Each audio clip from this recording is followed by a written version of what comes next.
the Australian outback.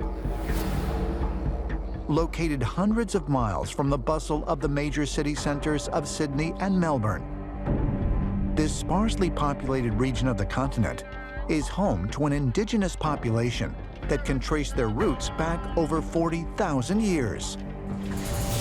Through ceremonial trances, elders claim to be able to freely access a realm where they connect with ancestral beings. They refer to this alternate reality as the dreaming or dream time. The task of the traveler, the dreamer, is to connect the two worlds, is to bring the reality of the dream, which they consider superior to the reality of what we call waking life, to bring that over because it is full of guidance and treasures.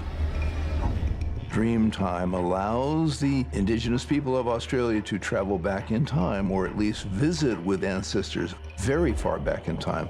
They say back to their original ancestors. The Aboriginal artwork depicts these ancestors with oblong heads and large eyes, an appearance that ancient astronaut theorists find eerily similar to modern-day accounts of gray aliens. But Australia's Dreamtime is not an isolated anomaly. In fact, shamans and holy men in numerous other world cultures speak of alternate realms. Throughout Asia, Hindus and Buddhists believe in the existence of infinite universes. The Yoruba of West Africa believe another realm exists above the physical realm. In the Kabbalah, it is taught that there are 125 levels between humans and the Creator. And even in North America, many native tribes perform ceremonies that connect them with unseen entities. But if spiritual leaders really are able to see into other dimensions, is it possible that there may be a way for all humans to obtain such vision? The Upper Amazon region of South America.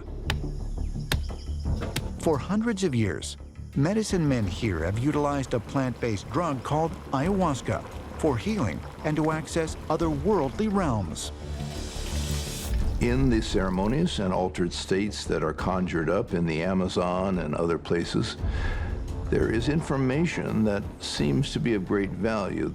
Ayahuasca makes the curtains between realities vanish. Such journeys are central to shamanistic initiatory rituals. Whether they are breaking through to parallel realities or exploring the hidden dimensions of their own inner worlds, these experiences are dramatically significant in the lives of the travelers. One of the great revelations of the ayahuasca experience is that they experience ancient ancestors as well as extraterrestrial beings, suggesting that in fact the ancestors and the extraterrestrials are the same beings. The ayahuasca brew is made from two ingredients, a root from one specific plant and a leaf from an entirely different species. The active ingredient in the prepared concoction is dimethyltryptamine, or DMT. This powerful psychedelic chemical is found in small quantities within the human body. The substance is believed to be released into the human endocrine system and floods the pineal gland upon death and during near-death experiences. While mainstream scientists consider the action of the ayahuasca to be purely hallucinogenic, some modern researchers believe the substance can open doorways to new realities.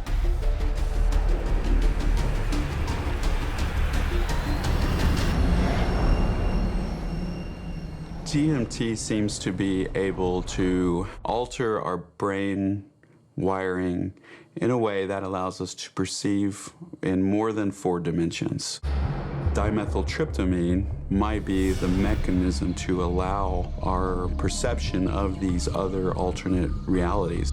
It's like the key to a receiver. You pop the key into the receiver and it activates not just a part of the brain, it literally reorients all of the receivers in the brain to pick up more information.